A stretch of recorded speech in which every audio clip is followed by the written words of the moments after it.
أعوذ بالله من الشيطان الرجيم నేను శైతాన్ నుండి అల్లాహ్ వద్ద శరణు వేడుకుంటున్నాను. بسم الله الرحمن الرحيم అనంత కరుణామయుడు అపార కరుణా ప్రదాత అయిన అల్లాహ్ పేరుతో. يا أيها الناس اتقوا ربكم إن زلزلة الساعة شيء عظيم. ఓ మానవులారా, మీ ప్రభువు నందు భయభక్తులు కలిగి ఉండండి. నిశ్చయంగా ఆ అంతిమ ఘడియ యొక్క భూకంపం ఎంతో భయంకరమైనది.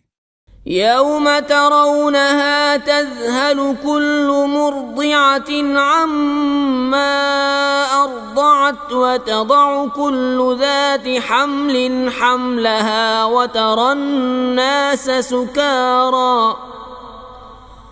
وترى الناس سكارى وما هم بسكارى ولكن عذاب الله شديد. ఆ రోజు ఆవరించినప్పుడు పాలిచ్చే ప్రతి స్త్రీ తన చంటిబిడ్డను మరచిపోవటాన్ని, గర్భవతి అయిన ప్రతి స్త్రీ తన గర్భాన్ని కోల్పోవటాన్ని నీవు చూస్తావు. మరియు మానవులందరినీ మత్తులో ఉన్నట్లు నీవు చూస్తావు. కాని వాస్తవానికి వారు త్రాగి మత్తులో ఉండరు. కాని అల్లాహ్ శిక్షయే అంత తీవ్రంగా ఉంటుంది. وَمِنَ النَّاسِ مَن يُجَادِلُ فِي اللَّهِ بِغَيْرِ عِلْمٍ وَيَتَّبِعُ كُلَّ شَيْطَانٍ مَرِيدٍ. మరియు ప్రజలలో ఒకడుంటాడు, జ్ఞానం లేనిదే అల్లాహ్ను గురించి వాదులాడేవాడు మరియు ధిక్కారి అయిన ప్రతి శైతాన్ను అనుసరించేవాడు. كتب عليه أنه من تولاه فأنه يضله ويهديه إلى عذاب السعير. అతడిని, శైతాన్ను గురించి వ్రాయబడిందేమిటంటే, వాస్తవానికి ఎవడైతే అతడి వైపునకు మరలుతాడో వాడిని నిశ్చయంగా అతడు మార్గభ్రష్టుడిగా చేస్తాడు మరియు వాడికి మండే నరకాగ్ని వైపునకు మార్గదర్శకత్వం చేస్తాడు. يا أيها الناس إن كنتم في ريب من البعث فإنا خلقناكم من تراب ثم من نطفة ثم من علقة ثم من مضغة مخلقة وغير مخلقة لنبين لكم ونقر في الأرحام ما نشاء إلى أجل مسمى ثم نخرجكم طفلا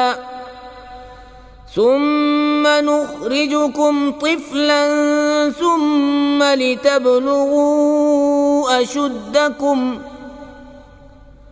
ومنكم من يتوفى ومنكم من يرد إلى أرذل العمر لكي لا يعلم من بعد علم شيئا وترى الأرض هامدة فإذا أنزلنا عليها الماء اهتزت وربت وأنبتت من كل زوج بهيج. ఏ మానవులారా, ఒకవేళ మరణించిన తరువాత మరల సజీవులుగా లేపబడటాన్ని గురించి మీకు ఏదైనా సందేహముంటే జ్ఞాపకముంచుకోండి, నిశ్చయంగా మేము మిమ్మల్ని మట్టితో సృష్టించాము, తరువాత వీర్యబిందువుతో, ఆ తరువాత నెత్తురుగడ్డతో, ఆ పైన మాంసపు కండతో. అది పూర్తిగా రూపం పొందవచ్చు లేక పూర్తిగా రూపం పొందకపోవచ్చు. ఇదంతా మేము మీకు మా శక్తిని తెలుసుకోవటానికి స్పష్టం చేస్తున్నాము. ఆ తరువాత మేము కోరిన వారిని ఒక నిర్ణీత కాలం వరకు గర్భకోశాలలో ఉంచుతాము. పిదప మిమ్మల్ని శిశువుల రూపంలో బయటికి తీస్తాము. ఆ తరువాత మిమ్మల్ని యవ్వన దశకు చేరనిస్తాము. మీలో ఒకడు వృద్ధుడు కాక ముందే చనిపోతాడు. మరొకడు నికృష్టమైన వృద్ధాప్యం వరకు చేర్చబడతాడు. అప్పుడతడు మొదట అంతా తెలిసినవాడైనా ఏమీ తెలియని వాడిగా అయిపోతాడు. నీవు భూమిని ఫలింపలేని దానిగా చూస్తావు. కాని ఒకవేళ మేము దానిపై నీటిని, వర్షాన్ని కురిపిస్తే అది పులకరించి పొంగిపోయి అన్ని రకాల మనోహరమైన వృక్షకోటిని ఉత్పన్నం చేస్తుంది. ذلك بأن الله هو الحق وأنه يحيي الموتى وأنه على كل شيء قدير. ఇదంతా ఎందుకంటే నిశ్చయంగా అల్లా ఆయనే సత్యం, మరియు నిశ్చయంగా ఆయన మాత్రమే చచ్చిన వారిని తిరిగి బ్రతికించగలవాడు, మరియు నిశ్చయంగా ఆయనే ప్రతిదీ చేయగల సమర్థుడు. وأن الساعة آتية لا ريب فيها وأن الله يبعث من في القبور. మరియు అంతిమ ఘడియ నిశ్చయంగా రానున్నది, అందులో ఎలాంటి సందేహం లేదు. మరియు నిశ్చయంగా అల్లాహ్ గోరీలలోనున్న వారిని మరల బ్రతికించి లేపుతాడు. ومن الناس من يجادل في الله بغير علم ولا هدى ولا كتاب منير. అయినా మానవులలో జ్ఞానం లేనిదే మరియు మార్గదర్శకత్వం లేనిదే మరియు ప్రకాశవంతమైన గ్రంథం లేనిదే అల్లాహ్ను గురించి వాదులాడేవాడు ఉన్నాడు. ثاني عطفه ليضل عن سبيل الله له في الدنيا خزي ونذيقه يوم القيامة عذاب الحريق. అలాంటివాడు గర్వంతో తన మెడను త్రిప్పుకుంటాడు, ఇతరులను అల్లాహ్ మార్గం నుండి తప్పింపజూస్తాడు. వానికి ఈ లోకంలో అవమానముంటుంది, మరియు పునరుత్థాన దినమున అతనికి మేము దహించే అగ్ని శిక్షను రుచి చూపుతాము. ذلك بما قدمت يداك وأن الله ليس بظلام للعبيد. అతనితో ఇది నీవు నీ చేతులారా చేసి పంపిన దాని ఫలితం, మరియు నిశ్చయంగా అల్లాహ్ తన దాసులకు ఎలాంటి అన్యాయం చేయడు అని అనబడుతుంది. ومن الناس من يعبد الله على حرف فإن أصابه خير اطمأن به وإن أصابته فتنة انقلب على وجهه خسر الدنيا والآخرة ذلك هو الخسران المبين. మరియు ప్రజలలో కొందరు అంచున నిలచి సందేహంతో అల్లాహ్ను ఆరాధించేవారున్నారు. అలాంటివాడు తనకు లాభం కలిగితే ఎంతో తృప్తి పొందుతాడు. కాని ఆపదకు గురి అయితే ముఖం త్రిప్పుకొని ఇహమును మరియు పరమును కూడా కోల్పోతాడు. స్పష్టమైన నష్టమంటే ఇదే. يدعو من دون الله ما لا يضره وما لا ينفعه ذلك هو الضلال البعيد. అతడు అల్లాహ్ను వదిలి తనకు నష్టంగాని లాభంగాని చేకూర్చలేని వారిని ప్రార్థిస్తున్నాడు. ఇదే మార్గభ్రష్టత్వంలో చాలా దూరం పోవటం. يدعو لمن ضره أقرب من نفعه لبئس المولى ولبئس العشير. ఎవరి వల్ల లాభం కంటే నష్టమే ఎక్కువ రానున్నదో వారినే అతడు ప్రార్థిస్తున్నాడు.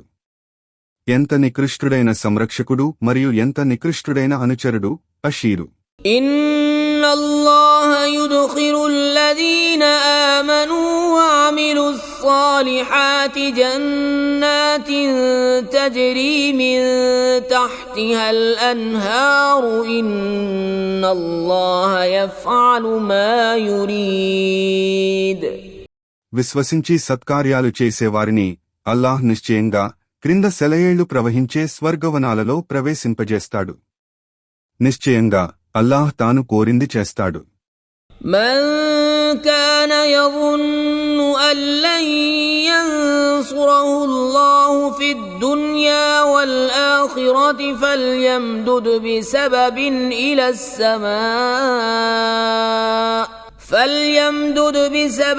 إلى السماء ثم ليقطع فلينظر هل يذهبن كيده ما يغيظ. ఎవడైతే ఇహలోకంలో మరియు పరలోకంలో కూడా అల్లాహ్ అతనికి ప్రవక్తకు సహాయపడడని భావిస్తాడో వాడికి సాధ్యమైతే వాడిని ఒక త్రాడు సహాయంతో ఆకాశంపైకి పోయి తరువాత వాటిని అంటే ప్రవక్తపై అవతరింపజేయబడే వహీ మరియు ఇతర సహాయాలను త్రెంపి చూడమను. అతడి ఈ యుక్తి అతడి క్రోధావేశాన్ని దూరం చేయగలదేమో. وكذلك أنزلناه آيات بينات وأن الله يهدي من يريد.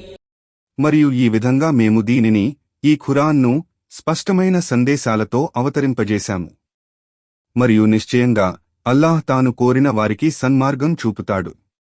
إن الذين آمنوا والذين هادوا والصابئين والنصارى والمجوس والذين أشركوا إن الله يفصل بينهم يوم القيامة إن الله على كل شيء شهيد. నిశ్చయంగా ఈ ఖురాన్ను విశ్వసించిన వారి మరియు యూదులు, సాబీయులు, క్రైస్తవులు, మజూసీలు మరియు బహుదైవారాధకులు అయిన వారి మధ్య పునరుత్థాన దినమున అల్లాహ్ తప్పక తీర్పు చేస్తాడు. నిశ్చయంగా అల్లాహ్ ప్రతి దానికి సాక్షిగా ఉంటాడు. ألم تر أن الله يسجد له من في السماوات ومن في الأرض والشمس والقمر والنجوم والجبال والشجر والدواب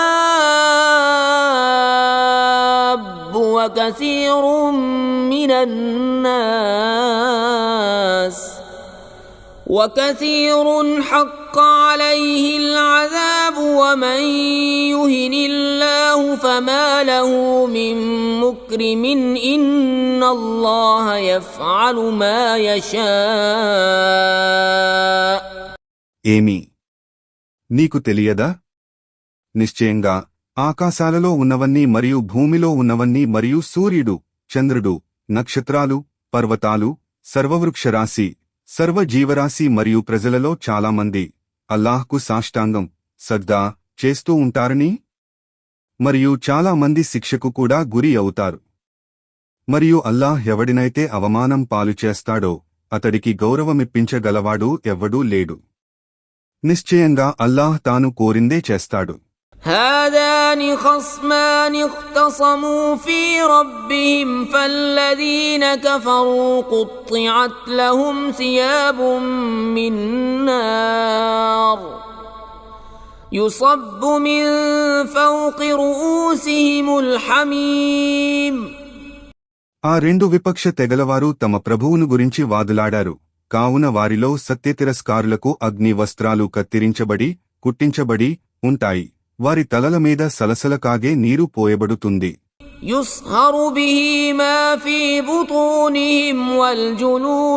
దానితో వారి కడుపులలో ఉన్నది మరియు వారి చర్మాలు కరిగిపోతాయి.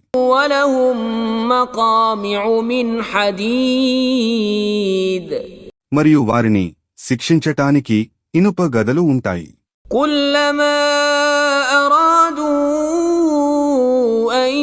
يخرجوا منها من غم أعيدوا فيها وذوقوا عذاب الحريق.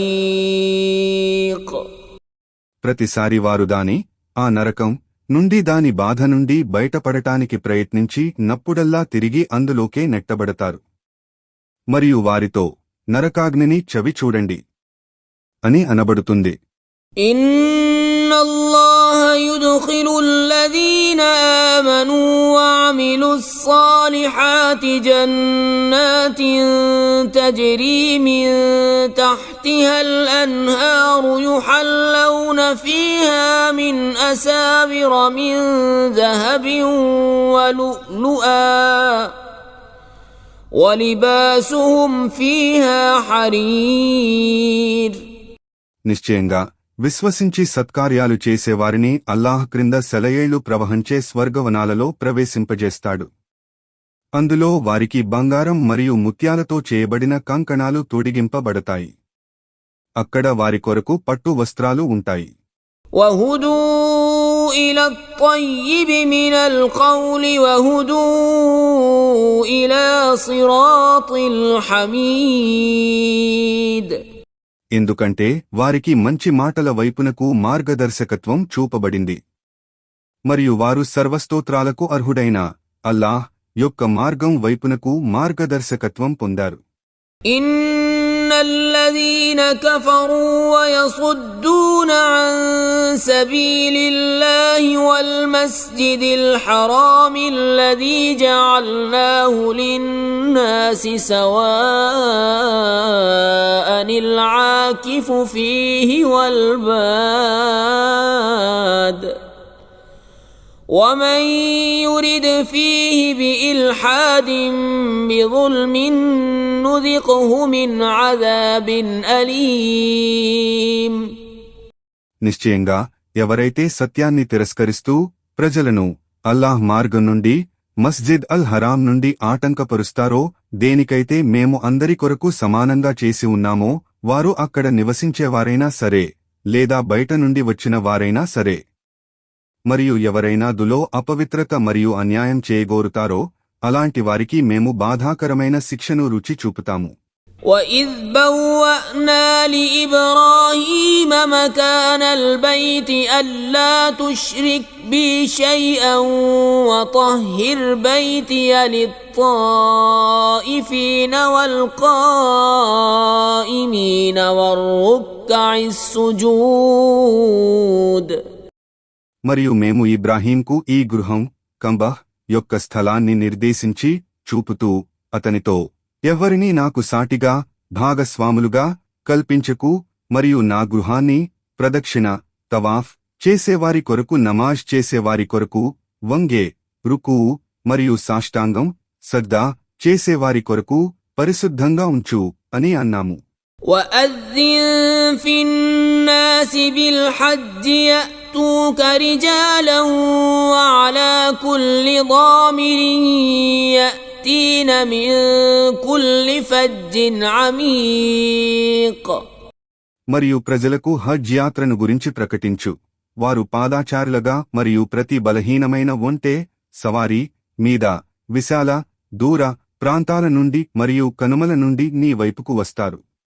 لِيَشْهَدُوا مَنَافِعَ لَهُمْ وَيَذْكُرُوا اسْمَ اللَّهِ فِي أَيَّامٍ مَّعْلُومَاتٍ عَلَى مَا رَزَقَهُم مِّن بَهِيمَةِ الْأَنْعَامِ فَكُلُوا مِنْهَا وَأَطْعِمُوا الْبَائِسَ الْفَقِيرَ. వారు తమ కొరకు ఇక్కడ ఉన్న ప్రయోజనాలను అనుభవించటానికి మరియు ఆయన వారికి జీవనోపాధిగా ప్రసాదించిన పశువుల మీద నిర్ణీత దినాలలో అల్లాహ్ పేరును స్మరించి జిబహ్ చేయటానికి కావున దానిని వాటి మాంసాన్ని తినండి మరియు లేమికి గురి అయిన నిరుపేదలకు తినిపించండి. ثُمَّ لْيَقْضُوا تَفَثَهُمْ وَلْيُوفُوا نُذُورَهُمْ وَلْيَطَّوَّفُوا بِالْبَيْتِ الْعَتِيقِ. తరువాత వారు హజ్ ఆచారాలు తఫస్ మరియు మొక్కుబడులు నుజూర్ పూర్తి చేసుకునిన పిదప ఆ ప్రాచీన గృహం కాంబహ్ యొక్క ప్రదక్షిణ చేయాలి. ذَلِكَ وَمَن يُعَظِّمْ حُرُمَاتِ اللَّهِ فَهُوَ خَيْرٌ لَّهُ عِندَ رَبِّهِ وأحلت لكم الأنعام إلا ما يتلى عليكم فاجتنبوا الرجس من الأوثان واجتنبوا قول الزور. ఇదే హజ్.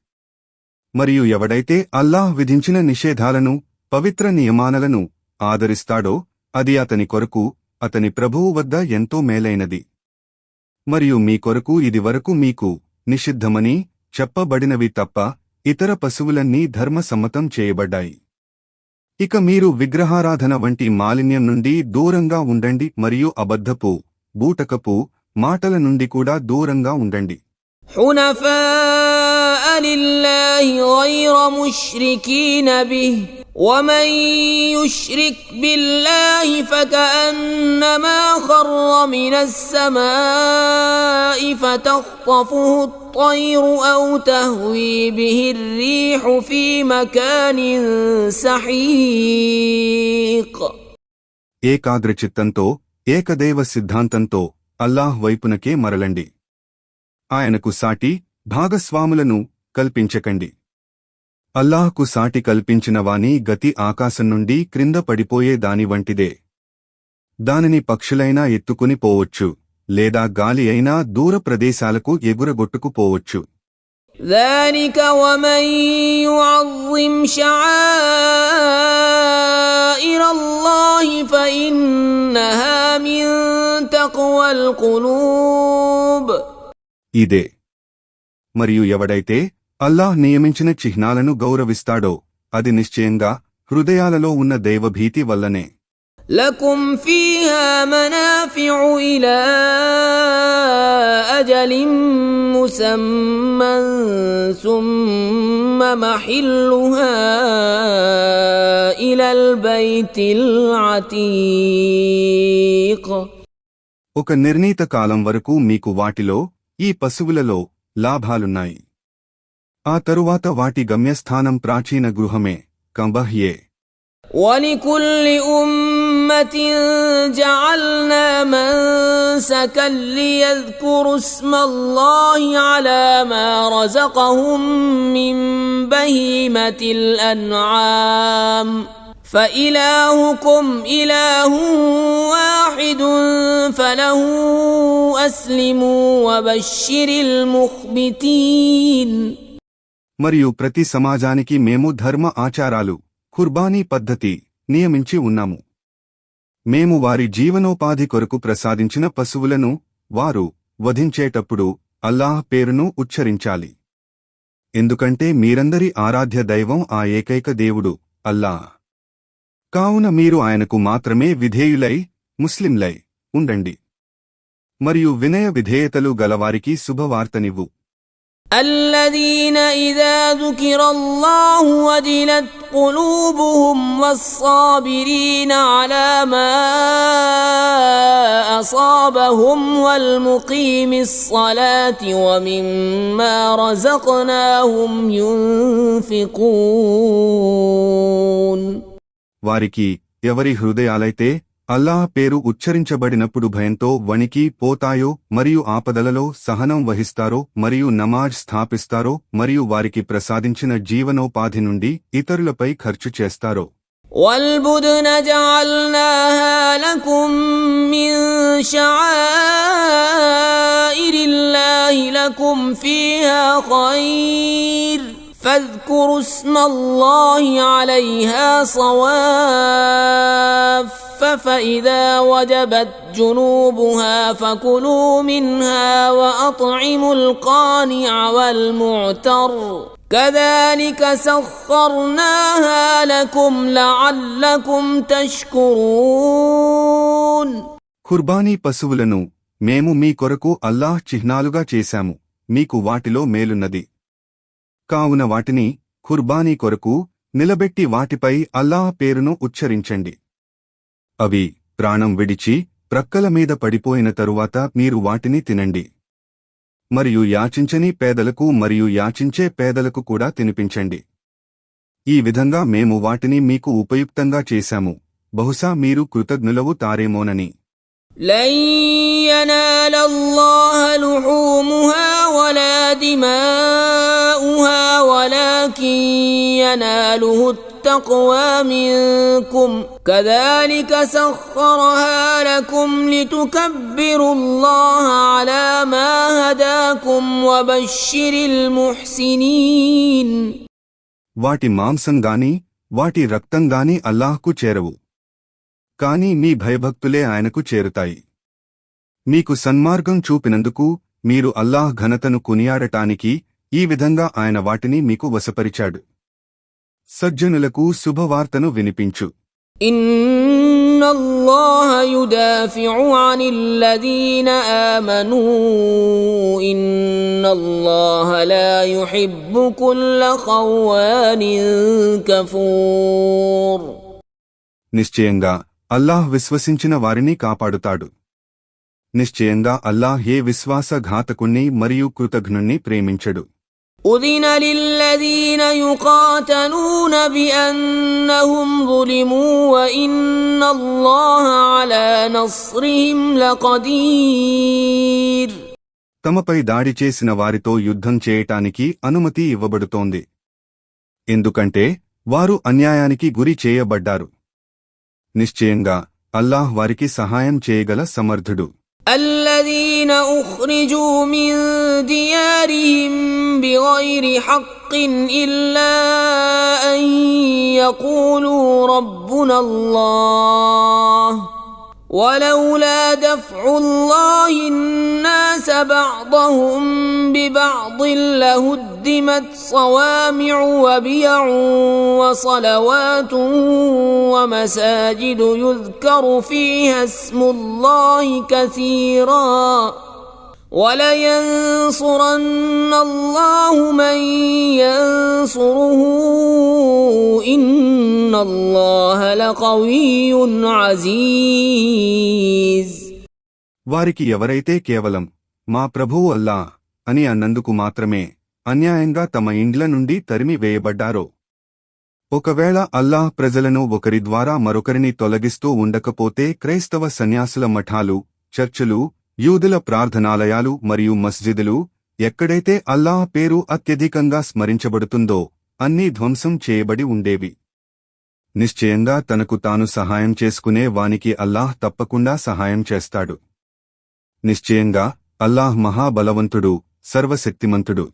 الذين إن مكناهم في الأرض أقاموا الصلاة وآتوا الزكاة وأمروا بالمعروف ونهوا عن المنكر ولله عاقبة الأمور. వారే, ఒకవేళ మేము వారికి భూమిపై అధికారాన్ని ప్రసాదిస్తే వారు నమాజ్ స్థాపిస్తారు, విధిదానం, జకాత్ ఇస్తారు మరియు ధర్మమును, మంచిని ఆదేశిస్తారు మరియు అధర్మము, చెడు నుండి నిషేధిస్తారు. సకల వ్యవహారాల అంతిమ నిర్ణయం అల్లాహ్ చేతిలోనే ఉంది. وَإِن يُكَذِّبُوكَ فَقَدْ كَذَّبَتْ قَبْلَهُمْ قَوْمُ نُوحٍ وَعَادٌ وَثَمُودُ. మరియు ఓ ముహమ్మద్, వారు సత్యతిరస్కారులు, ఒకవేళ నిన్ను అసత్యవాదుడవని తిరస్కరిస్తే ఆశ్చర్యపడకు. వాస్తవానికి వారికి పూర్వం నూహ్, ఆద్ మరియు సమూద్ జాతుల వారు కూడా తమ ప్రవక్తలను అసత్యవాదులని తిరస్కరించారు. قوم إبراهيم وقوم لوط. మరియు ఇబ్రాహీం జాతివారు మరియు లూత్ జాతివారు. وأصحاب مدين وكذب موسى فأمليت للكافرين ثم أخذتهم فكيف كان نكير. మరియు మద్యన్ వాసులు కూడాను. అంతేకాదు మూసా కూడా అసత్యవాదుడవని తిరస్కరించబడ్డాడు. కావున నేను సత్యతిరస్కారులకు మొదట కొంత వ్యవధినిచ్చి తరువాత పట్టుకుంటాను. చూశారా, నన్ను తిరస్కరించడం వారి కొరకు ఎంత ఘోరమైనదిగా ఉండెనో. فكأين من قرية أهلكناها وهي ظالمة فهي خاوية على عروشها وبئر معطلة وقصر مشيد. ఈ విధంగా మేము ఎన్నో పురాలను నాశనం చేశాము. ఎందుకంటే వాటి ప్రజలు దుర్మార్గులై ఉండిరి. ఈనాడు అవి నాశనమై తమ కప్పుల మీద తలక్రిందులై పడి ఉన్నాయి. వారి బావులు మరియు వారి దృఢమైన కోటలు కూడా పాడుపడి ఉన్నాయి. أفلم يسيروا في الأرض فتكون لهم قلوب يعقلون بها أو آذان يسمعون بها فإنها لا تعمى الأبصار ولكن تعمى القلوب التي في الصدور. ఏమి వారు భూమిలో ప్రయాణం చేయరా? దానిని వారి హృదయాలు మనస్సులు అర్థం చేసుకోగలగటానికి మరియు వారి చెవులు దానిని వినటానికి. వాస్తవమేమిటంటే వారి కన్నులైతే గ్రుడ్డివి కావు, కాని ఎదలలో ఉన్న హృదయాలే గ్రుడ్డివైపోయాయి. وَيَسْتَعْجِلُونَكَ بِالْعَذَابِ وَلَنْ يُخْلِفَ اللَّهُ وَعْدَهُ وَإِنَّ يَوْمًا عِندَ رَبِّكَ كَأَلْفِ سَنَةٍ مِّمَّا تَعُدُّونَ. మరియు ఓ ముహమ్మద్, వారు నిన్ను శిక్ష కొరకు తొందర పెడుతున్నారు. కాని అల్లాహ్ తన వాగ్దానాన్ని భంగపరచడు. మరియు నిశ్చయంగా నీ ప్రభువు వద్ద ఒక్క దినం మీ లెక్కల ప్రకారం 1000 సంవత్సరాలకు సమానమైనది. وَكَأَيِّن مِّن قَرْيَةٍ أَمْلَيْتُ لَهَا وَهِيَ ظَالِمَةٌ ثُمَّ أَخَذْتُهَا وَإِلَيَّ الْمَصِيرُ. మరియు దుర్మార్గంలో మునిగి ఉన్న ఎన్నో నగరాలకు నేను వ్యవధినిచ్చాను. తరువాత వాటిని శిక్షించటానికి పట్టుకున్నాను. వారి గమ్యస్థానం నా వైపునకే కదా. قُلْ يَا أَيُّهَا النَّاسُ إِنَّمَا أَنَا لَكُمْ نَذِيرٌ مُبِينٌ. ఓ ముహమ్మద్, వారితో అను, ఓ మానవులారా, నేను కేవలం మీకు స్పష్టంగా హెచ్చరిక చేసేవాడను మాత్రమే.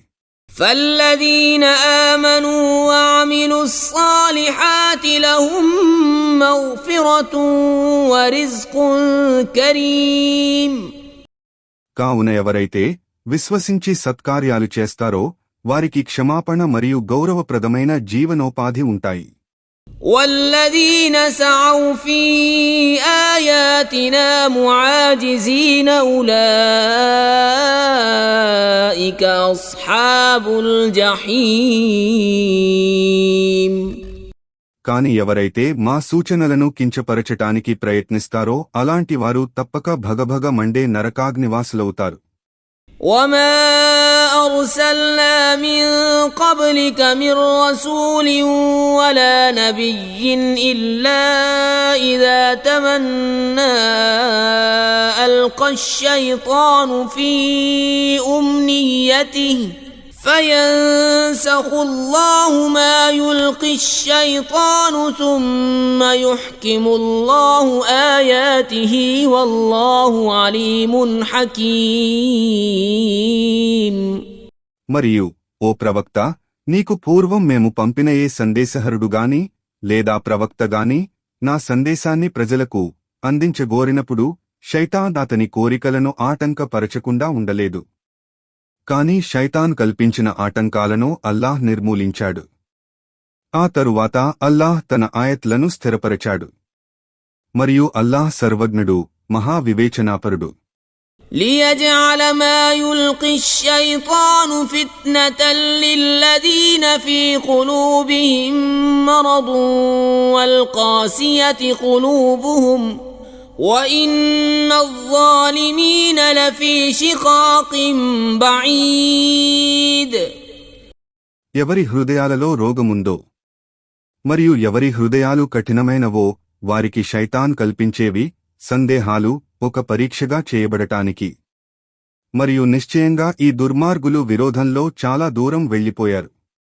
وَلِيَعْلَمَ الَّذِينَ أُوتُوا الْعِلْمَ أَنَّهُ الْحَقُّ مِنْ رَبِّكَ فَيُؤْمِنُوا بِهِ فَتُخْبِتَ لَهُ قُلُوبُهُمْ وإن الله لهادي الذين آمنوا إلى صراط مستقيم. మరియు జ్ఞానమొసంగబడినవారు ఇది ఈ ఖురాన్ నీ ప్రభువు తరఫు నుండి వచ్చిన సత్యమని తెలుసుకుని దానిని విశ్వసించటానికి వారి హృదయాలు దానికి అంకితమవటానికి. మరియు నిశ్చయంగా అల్లాహ్ విశ్వసించే వారికి రుజుమార్గం వైపునకు మార్గదర్శత్వం చేస్తాడు. ولا يزال الذين كفروا في مرية منه حتى تأتيهم الساعة بغتة أو يأتيهم عذاب يوم عقيم. మరియు సత్యతిరస్కారులు దీనిని ఈ ఖురాన్ను గురించి అకస్మాత్తుగా అంతిమ ఘడియ వచ్చేవరకు లేదా ఆ ఏకైక దినపు శిక్ష అవతరించే వరకు సందేహంలో పడి ఉంటారు. الملك يومئذ لله يحكم بينهم فالذين آمنوا وعملوا الصالحات في جنات النعيم. ఆ రోజు సర్వాధిపత్యం అల్లాహ్దే. ఆయన వారి మధ్య తీర్పు చేస్తాడు. కావున విశ్వసించి సత్కార్యాలు చేసేవారు పరమానందకరమైన స్వర్గవనాలలో ఉంటారు. والذين كفروا وكذبوا بآياتنا فأولئك لهم عذاب مهين. కాని ఎవరైతే సత్యతిరస్కారులై మా సూచనలను అబద్ధాలని తిరస్కరించారో వారికి అవమానకరమైన శిక్ష ఉంటుంది. والذين هاجروا في سبيل الله ثم قتلوا أو ماتوا ليرزقنهم الله رزقا حسنا وإن الله لهو خير الرازقين. ఎవరు అల్లాహ్ మార్గంలో తమ ఇండ్లను వదిలి వలస పోయి ఆ తరువాత చంపబడతారో లేదా మరణిస్తారో వారికి అల్లాహ్ పరలోకంలో శ్రేష్టమైన ఉపాధిని ప్రసాదిస్తాడు. నిశ్చయంగా అల్లాహ్ మాత్రమే ఉత్తమ ఉపాధి ప్రదాత. لَيُدْخِلَنَّهُمْ مُدْخَلًا يَرْضَوْنَهُ وَإِنَّ اللَّهَ لَعَلِيمٌ حَلِيمٌ. ఆయన వారిని వారు తృప్తిపడే స్థలంలో ప్రవేశింపజేస్తాడు. మరియు నిశ్చయంగా అల్లాహ్ సర్వజ్ఞుడు సహనశీలుడు. ذلك ومن عاقب بمثل ما عوقب به ثم بغي عليه لينصرنه الله إن الله لعفو غفور. ఇదే వారి పరిణామం. ఇక ఎవడైతే తనకు కలిగిన బాధకు సమానంగా మాత్రమే ప్రతీకారం తీసుకున్న తరువాత అతనిపై మరల దౌర్జన్యం జరిగితే నిశ్చయంగా అల్లాహ్ అతనికి సహాయం చేస్తాడు. నిశ్చయంగా అల్లాహ్ మన్నించేవాడు క్షమించేవాడు. 61 ذلك بأن الله يولج الليل في النهار ويولج النهار في الليل وأن الله سميع بصير. నిశ్చయంగా అల్లాహ్యే రాత్రిని పగటిలోకి ప్రవేశింపజేసేవాడు మరియు పగటిని రాత్రిలోకి ప్రవేశింపజేసేవాడు మరియు నిశ్చయంగా అల్లాహ్ సర్వం వినేవాడు అంతా చూసేవాడు. ذلك بأن الله هو الحق وأن ما يدعون من دونه هو الباطل وأن الله هو العلي الكبير. ఇది ఎందుకంటే నిశ్చయంగా అల్లాహ్ ఆయనే సత్యం మరియు ఆయనకు బదులుగా వారు ఆరాధించేవన్నీ అసత్యాలే. మరియు నిశ్చయంగా అల్లాహ్ ఆయన మాత్రమే మహోన్నతుడు మహనీయుడు గొప్పవాడు. ألم تر أن الله أنزل من السماء ماء فتصبح الأرض مخضرة إن الله لطيف خبير. ఏమీ నీకు తెలియదా? నిశ్చయంగా అల్లాహ్యే ఆకాశం నుండి వర్షం కురిపించి దానితో భూమిని పచ్చగా చేస్తాడని. నిశ్చయంగా అల్లాహ్ సూక్ష్మగ్రాహి సర్వం తెలిసినవాడు. له ما في السماوات وما في الأرض وإن الله لهو الغني الحميد. ఆకాశాలలో ఉన్నది మరియు భూమిలో ఉన్నది అంతా ఆయనకు చెందినదే. మరియు నిశ్చయంగా అల్లా ఆయన మాత్రమే స్వయం సమృద్ధుడు, ప్రశంసనీయుడు. ألم تر أن الله سخر لكم ما في الأرض والفلك تجري في البحر بأمره ويمسك السماء أن تقع على الأرض إلا بإذنه إن الله بالناس لرؤوف رحيم. ఏమి నీకు తెలియదా? నిశ్చయంగా అల్లాహ్ భూమిలో ఉన్న సమస్తాన్ని మీకు వశపరచాడు. మరియు సముద్రంలో పడవ ఆయన అనుమతితోనే నడుస్తుంది మరియు ఆయనే తాను అనుమతించే వరకు ఆకాశాన్ని భూమి మీద పడకుండా నిలిపి ఉంచాడు. నిశ్చయంగా అల్లాహ్ మానవుల పట్ల ఎంతో కనికరుడు, అపార కరుణా ప్రదాత. وهو الذي أحياكم ثم يميتكم ثم يحييكم إن الإنسان لكفور. మరియు ఆయనే మీకు జీవితాన్ని ప్రసాదించాడు, తరువాత ఆయనే మిమ్మల్ని మరణింపజేస్తాడు, ఆ తరువాత ఆయనే మిమ్మల్ని మళ్లీ బ్రతికిస్తాడు. నిశ్చయంగా మానవుడు ఎంతో కృతజ్ఞుడు. لكل أمة جعلنا منسكا هم ناسكوه فلا ينازعنك في الأمر وادع إلى ربك إنك لعلى هدى مستقيم. మేము ప్రతి సమాజం వారికి ఒక ఆరాధనా రీతిని నియమించాము, వారు దానినే అనుసరిస్తారు. కావున వారిని ఈ విషయంలో నీతో వాదులాడనివ్వకు, మరియు వారిని నీ ప్రభువు వైపుకు ఆహ్వానించు. నిశ్చయంగా నీవు సరైన మార్గదర్శకత్వంలో ఉన్నావు. وَإِن جَادَلُوكَ فَقُلِ اللَّهُ أَعْلَمُ بِمَا تَعْمَلُونَ. ఒకవేళ వారు నీతో వాదులాటకు దిగితే వారితో అను, మీరు చేసేదంతా అల్లాహ్కు బాగా తెలుసు. الله يحكم بينكم يوم القيامة فيما كنتم فيه تختلفون. అల్లాహ్ పునరుద్ధాన దినమున మీరు పరస్పరం కలిగి ఉన్న అభిప్రాయ భేదాల గురించి తీర్పు చేస్తాడు. ألم تعلم أن الله يعلم ما في السماء والأرض إن ذلك في كتاب إن ذلك على الله يسير.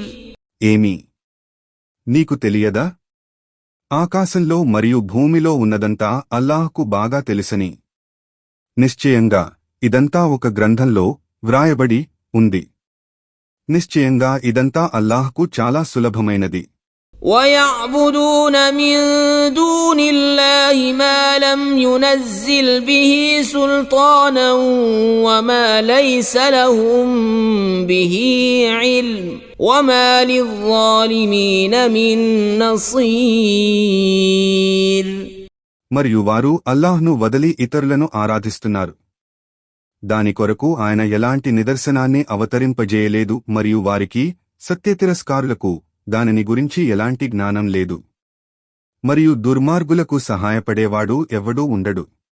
وَإِذَا تُتْلَى عَلَيْهِمْ آيَاتُنَا بَيِّنَاتٍ تَعْرِفُ فِي وُجُوهِ الَّذِينَ كَفَرُوا الْمُنكَرَ يَكَادُونَ يَسْطُونَ بِالَّذِينَ يَتْلُونَ عَلَيْهِمْ آيَاتِنَا قُلْ أَفَأُنَبِّئُكُم بِشَرٍّ مِّن ذَلِكُمْ النَّارُ وَعَدَهَا اللَّهُ الَّذِينَ كَفَرُوا وَبِئْسَ الْمَصِيرُ.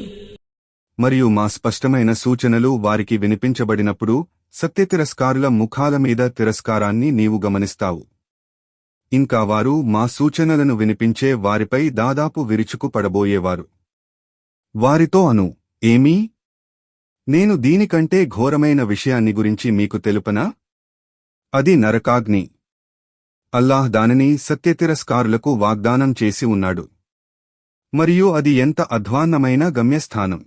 يا أيها الناس ضرب مثل فاستمعوا له إن الذين تدعون من دون الله لن يخلقوا ذبابا ولو اجتمعوا له وإن يسلبهم الذباب شيئا لا يستنقذوه منه ضعف الطالب والمطلوب.